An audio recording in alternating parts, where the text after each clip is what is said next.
Hi everyone. I have had to speak with a number of women and girls who have shared their traumatic experience with their period. Now, I thought period was supposed to be easy and happy.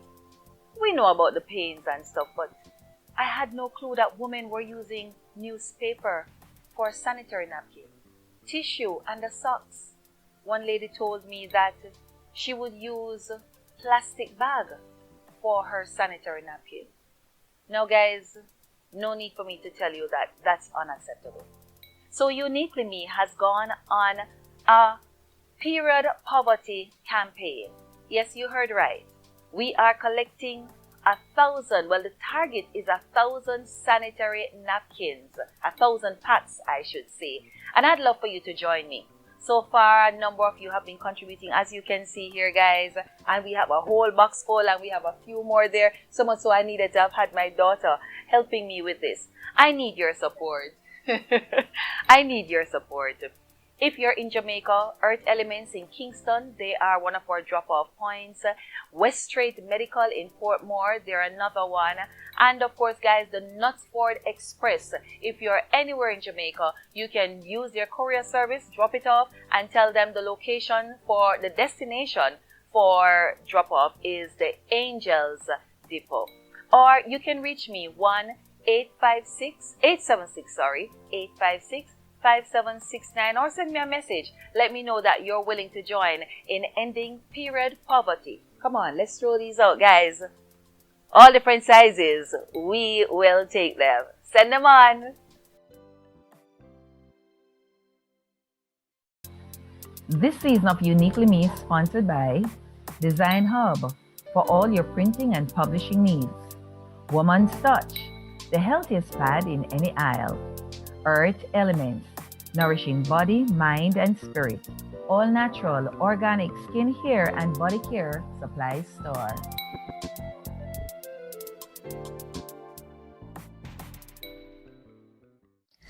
What happens when your feminine products are designed by a female gynecologist? They're designed to do more for you and your health. Made with 100% cotton, Woman's Touch sanitary napkins were developed to give you the guarantee of incredible comfort and superb protection with rapid dry gel technology. Join the thousands of women who have switched to a healthier pad. Woman, powerful, pioneering, period. Get Woman's Touch, inspired by you. Available in retailers and wholesalers island-wide. Hi everyone, welcome to another episode of Uniquely Me with Simone Stewart. Indeed, this is the place where we showcase women who've been through trauma and struggles, and of course, they have overcome. Indeed, I keep saying our woman needs an S on their chest. But I think because it's Uniquely Me, it might be better we put a U on there. What says you, you know? But guys, of course, it's season 4. And this season, we have a lot of exciting things. And let me tell you something. We are not just limiting our guests to Jamaicans here in Jamaica, but Jamaicans all over the world. This week, we are featuring my friend, my childhood friend that we have gone back way back. Her sister is literally my best friend for over 40 years. We are going to be talking about black hair, but I'll wait until I come back to tell you some more. But just before I go, I need you to do something for me.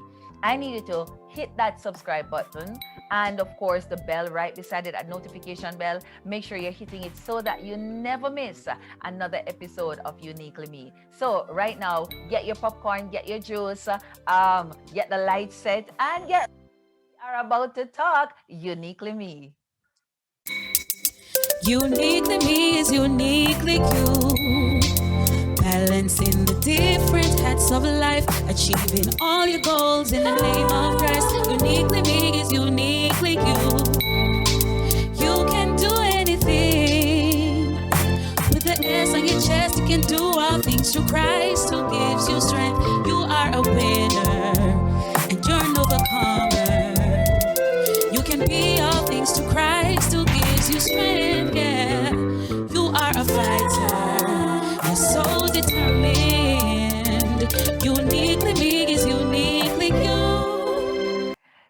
welcome back to another episode indeed of Uniquely Me. This week, my guest is American playwright, or should I call her Jamaican American playwright? I don't know, she'll tell you.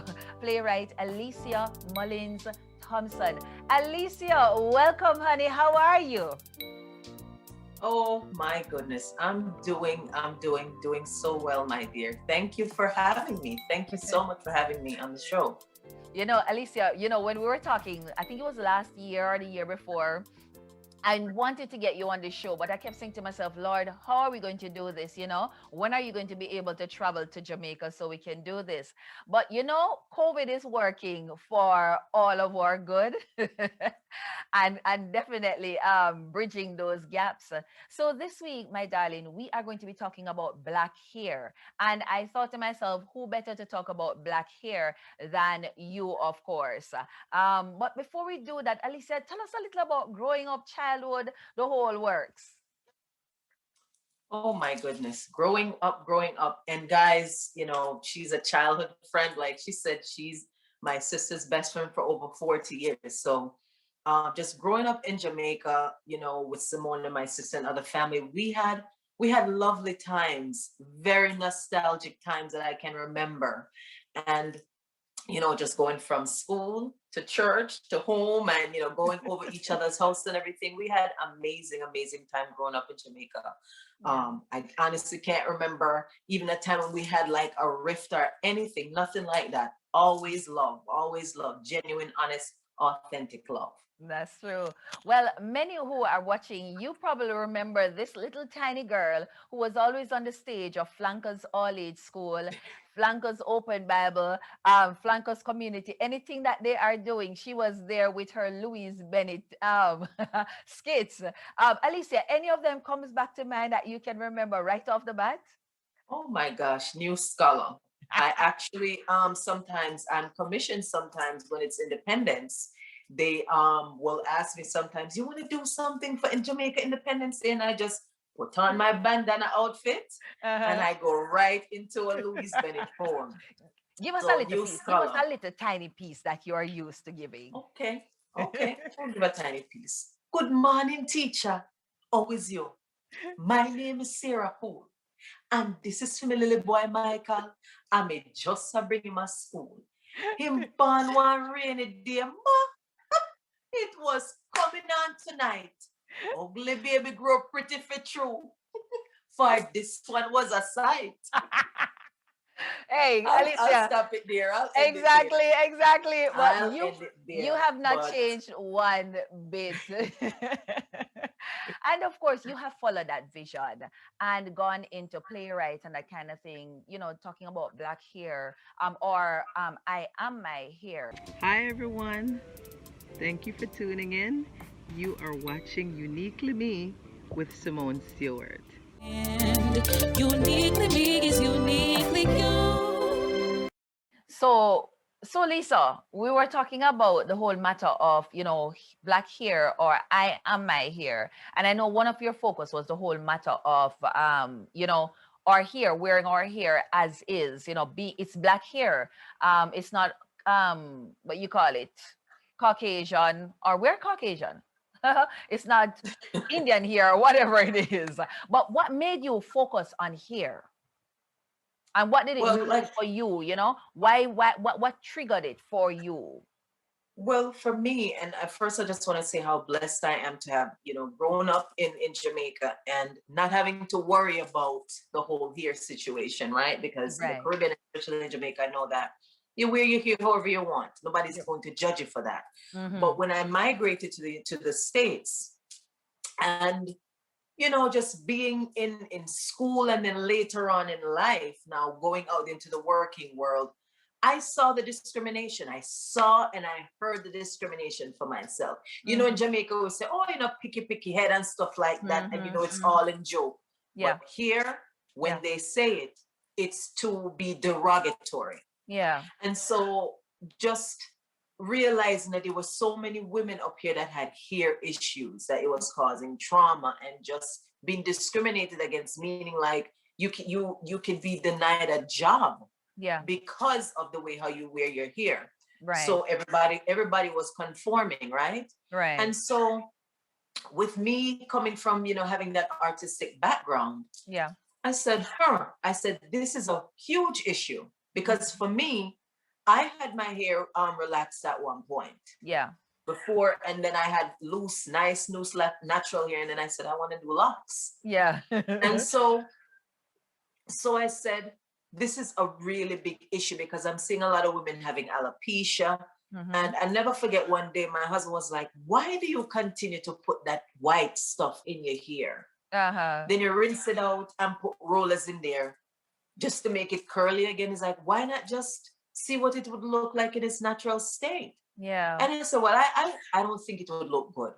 Mhm. And Mhm. then within 2 weeks after that, I said, I was at a conference actually, and the women that were paired up in my group, they all had natural hair. Yeah. And I said, is this God talking to me? And Mhm. I started asking them questions. Yeah. And then I went to the library and started doing more research and finding out that this is a real big issue that a lot of women are having here in the States. Yeah. Yeah. So I said, I have to do something about it. And I Mhm. met up with this lady one year. Her name is Miss Kim Bianca Williams. Love Yeah. her. Mhm. And she said, if you had an opportunity to get back on stage and just started doing plays and stuff, Yeah. what would you do? And I said, I would tackle hair. And Yeah. that was the birth of it. That's Mhm. where the name came from. Because, there's a song that says, I am not my hair. And Yeah. I wanted it to be a conversation starter. Yes. So I said, I'm going to call it I am my hair because what? That's how people are treating us, Yeah. as Yeah. if we are how The it hair. goes out of our head. Yeah. Yeah. So I created Alicia. all of these characters. Yeah. Mhm. Mhm. I had an experience one morning. So I've gone through the whole full gamut, having locks to cutting it off, the whole works. So, um, one morning I got to work, so I just cut the locks off, and Mhm. it was pretty short. So, we have this thing where we rub it because we want to make it spiky and that kind of thing. And so I decided that morning I was going to do that. I got to the office and my boss was like, "Want to your hair?" And I was like, ain't nothing wrong with my hair, because the funny thing is that there is an Indian young lady that was in the office who we both had the same level, same length hair, and she would come in without her hair literally not comb, and nobody would say anything to her simply because I guess it's curly. And for us, I mean, I've come to discover that our hair is actually curly as well. It's just that Yes, it it's is. tighter curls, it's finer, and so we call it kinky. But of course, it was deemed that my hair was untidy. So you have decided to do I Am My Hair, and the struggles. I mean, this is very interesting, Alicia. And guys, those who are watching, I would love to hear from you. What do you think about the whole matter of us being discriminated against simply because of our hair? What are your thoughts on it? Have you had such an experience? We'd love to hear. So, Alicia, you said, so you decided that, hey, I'm going to do something, say, I am my hair. What is I am my hair? I Am My Here. It's a theater project that I created to combat the situation because I said I have to be an advocate for this. And I have three girls now. Okay. Mm-hmm. I have Yeah. three girls. So I said I have to help them to grow up to be confident, strong women, Yes. Yes. knowing that even though that there's this issue out there, Mm-hmm. I'm gonna walk in this world authentically who I am, who God made me to be. Yeah. So I said, let me create this theater project. And the theater project has 6 different characters there. Yeah. One of them is a Rastafarian character as well. And she's wearing the locks because it's a style to her, not because she's Naya Bingi, Bobo Dread, or any of that kind of stuff. Yeah. Right? To say, Yeah. oh, she's in the Rastafarian culture, anything And I'm like happy that that. you went there. So, I'm and really there's a happy you went child. there. I'm really happy you went there because No, go ahead, go ahead, go ahead, go a ahead. lot of persons think that because we are wearing locks, that we are part of the Nyabingi, we are part of the Rastafarian group, and we're not saying anything is wrong with that. Even in the church, we're noticing that if your hair is locked, that you're kind of discriminated against, per se. But you are right. Again, I'm not my hair. But you took it from I am my here from another perspective. So continue. I just had to interject there. No. Thank you so much for interjecting, because in our Jamaican culture, people will see me and think, oh, she a Rasta, she in a Rasta religion, that kind of thing. And no, I just decided to do it because of research. And I said, you know what? I'm gonna do it because I wanted to teach myself a little bit more patience as well. And having locks, growing it out and everything, you have to be patient and just loving yourself naturally. So getting back to the play now, I created all these different characters. One is a little girl. She has a mother in there. One of them, a character, is a teenage character that I actually introduced when I did a TED talk.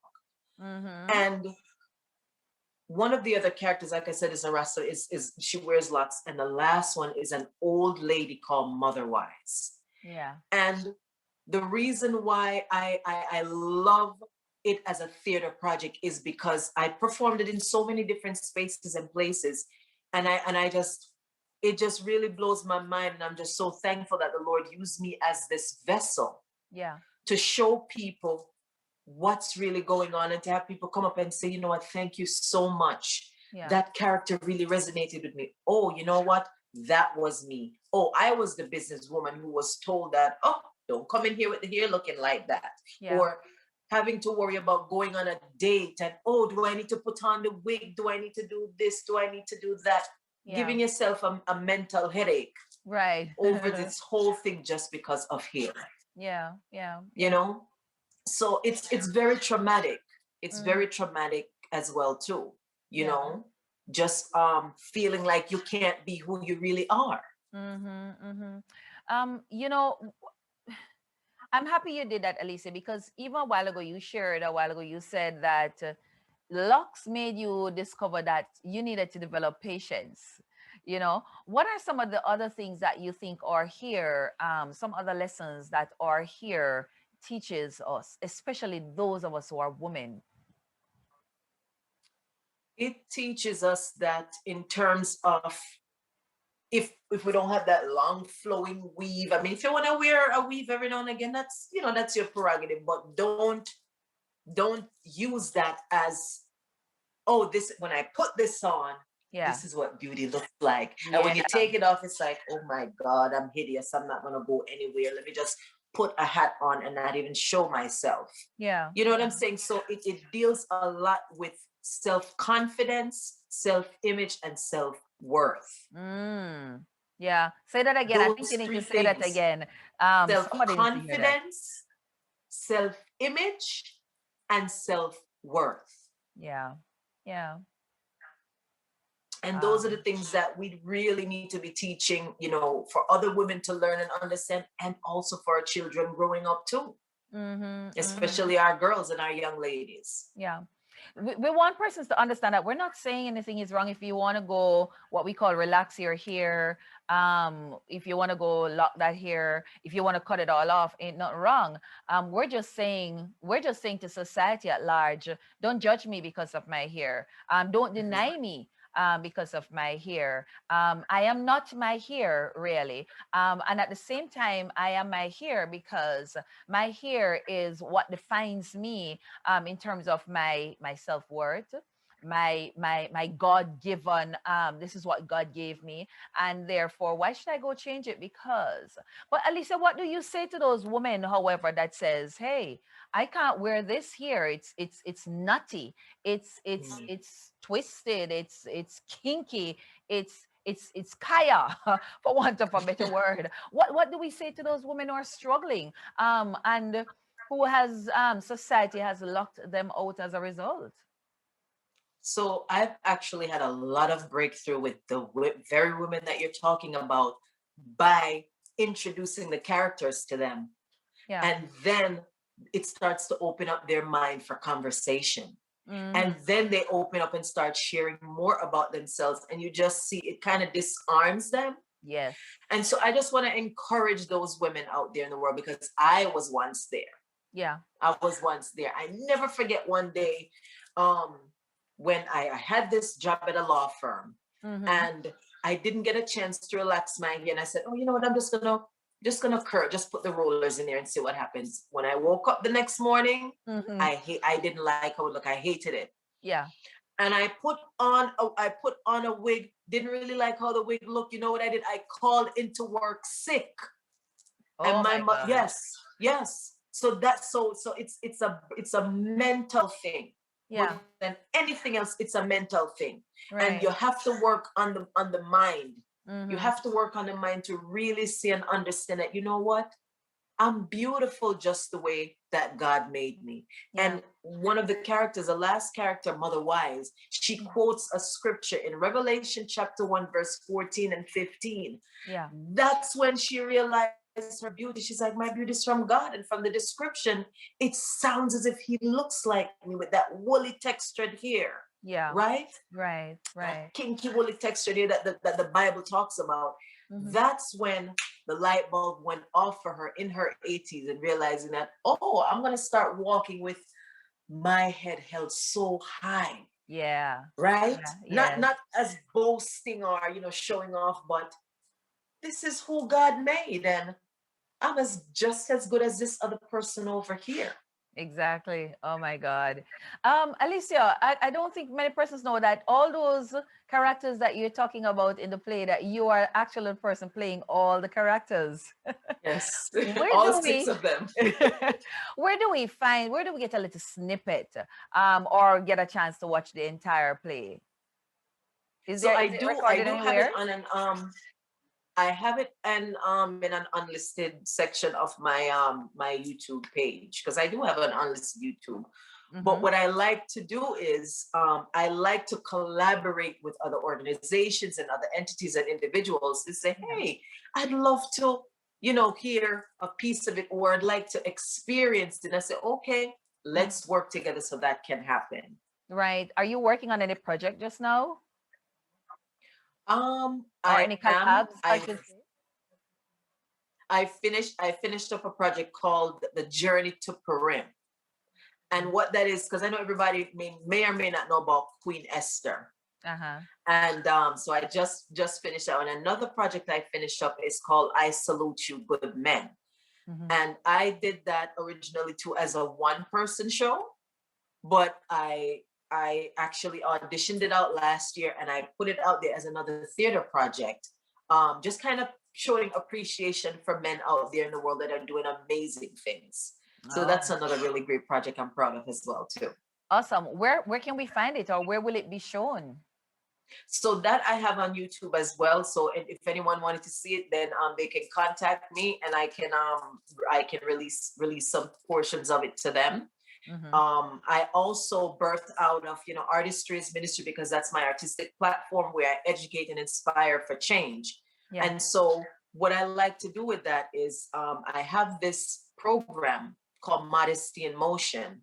And that's birthed out of helping with like the whole self-esteem, self-image and everything like that, right? And just teaching young girls how to be poised, persistent, and positive. Same thing for young men too. And teaching them how to set and achieve SMART goals. And once that's done, I give them an award ceremony. Ah, wow. Tell us a little about that, Alicia, because, I'm so proud of you. Just let me just put it out there. I am so proud of you.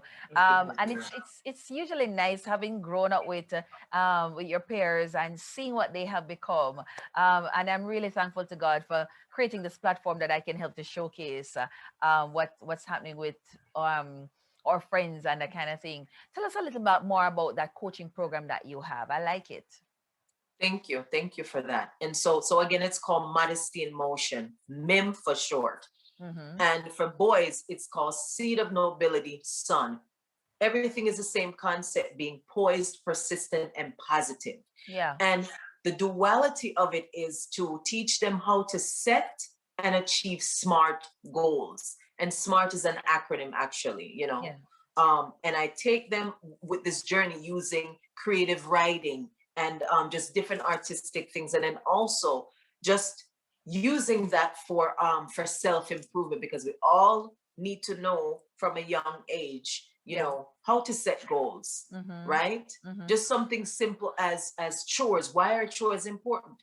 Well, they're important because when you have your own home, you will know how to keep your home beautiful. It's not just, oh, mom and dad wants me to do something around the house, right? So, like I said, once I'm finished with them, it's a 8 to 10 week program.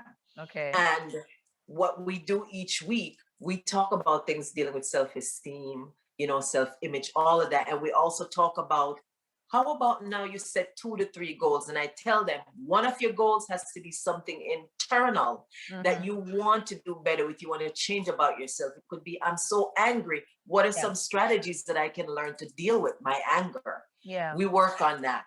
And then at home with the parent or guardian, they have to work on it at home as well too. So leading all the way up to the 8 to 10 weeks now, that's when I plan the award ceremony for them. Awesome. And then they can get to share what goals they worked on. Awesome. I'm loving that. And it's actually something I want to expand worldwide too. That's exactly where I was going. But I want to expand it globally. Yes. That's where I was going to ask you, you know, how can someone from here in Jamaica, here over there in Nigeria, Australia, how can they reach you that's in Connecticut to become a part of the program? Oh, they can find me on my platform on Facebook, and I'm also on Instagram. So on Instagram, it's Artistry is Ministry. Same thing on Facebook. And they can also catch me in email, artistrysministry@gmail.com. And just reach out to me. And also my website, artistrysministry.com. Just reach out to me there. Let's stay in contact and we can collaborate and run the program anywhere in the world. Awesome. Awesome. All right. So what we are going to do once we put this out, we're going to put it across the screen, and it's going to be also in the chat in YouTube, so persons can reach you for sure. Just before we go, Alicia, I mean, it was so good talking with you. Just getting a little bit more perspective, because for me, it's just one line sometimes that really stands out, that, you know, my hair, it might not be me, but it also defines me in terms of what is it teaching me? What does my hair teach me? And I know some persons watching will say, but you having braids and that kind of thing. Yeah, because sometimes I'm in a rush, right? And so I need one less thing to do when I'm trying to get through the door. But at the same time, we're saying to society, hey, don't judge me. Right. And I think, Alicia, we want to also, I know we're focusing on Black hair. We want to say something to those persons who are Indians and white hair. Well, I don't know what you call them. What would we say to them? Caucasians. You know, whose hair is not like ours. What we would say is this curiosity that they have up here, like, oh my God, I wanna put my hand in there and I wanna touch it. Please don't do that. We're not pets or anything like that, so please don't do that. But what we want to say to them is just be advocates as well for this, because we coexist in the world together. So be an advocate. And here in the US, and I know in there's a Halo code in the UK. Here in the US, there's this thing, it's called the Crown Act, where each state now they're coming on board with this movement of saying you cannot discriminate against anyone who wears their hair in its natural state, either in school, the workplace, or any space. So there's laws now that's being passed in all these different states where so there's some traction. So because I'm an advocate, I'm just so excited that a lot of states are now coming on board and just advocating as well. Awesome. Girl, what do you want to say to those who are watching just before we go? Is there anything else you want to share just before we go? I'm just so excited. We could stay here and talk all day. I know. Thank you so much again for this platform and giving me the opportunity. What I'm going to speak directly to my global community. What I want to say to my global community is this: God made us in his own image. Don't look at someone else and judge them for them wearing their hair in its natural state. If you see someone else being discriminated against for that, just speak up, be an ally, okay? That's what I wanted to say. And just love yourself authentically, because you are unique. Alicia, thank you so much for sharing. No doubt, I am not my hair. Guys, you just heard it from my friend. that, we've been discriminated, so many things. We've had to endure so many things as a result of our hair. But again, our hair helps to build our self-esteem, our self-worth. And it is who I am, right? That's how God made me. So stop judging me according to my hair. But listen, guys, I need you to, of course, go follow Alicia. Go check out some of the marvelous work she's doing there. It's amazing how God allows us to see, the importance of all the different things that we have been created with. Thanks again, Alicia, for such a wonderful interview. Now, guys, listen, I need you to subscribe to Uniquely Me, hit the notification bell. Stay tuned. Next week, we have another fabulous episode. I'm going to keep you guessing. And guys, I have prizes and surprises. Tell you more. Go on my Instagram page at Uniquely Me TV Talk Show. Make sure you're following us there because that's where we're doing the giveaways. All right, so see you next week. Bye-bye. Who am I really? Choices, choices, choices. In pursuit of a career? OMG, I'm a wife. Help! I am a mother. Oh, I'm in church. When do I get to be a woman that God called me to be? Uniquely Me covers the acrobatic endeavors of every woman to balance the responsibilities of being a mother, a wife, a professional, a church leader, a friend, yet still maintain her identity. I too am a mother, a wife, a trained minister of religion, a banker, an entrepreneur trying to balance the many hats that signifies my role. My book will help motivate and empower every woman who is really unique in her own way. Grab your copy today on Amazon because Uniquely Me is uniquely you. Thank you for tuning in to Uniquely Me with Simone Stewart. Remember, Uniquely Me is uniquely you.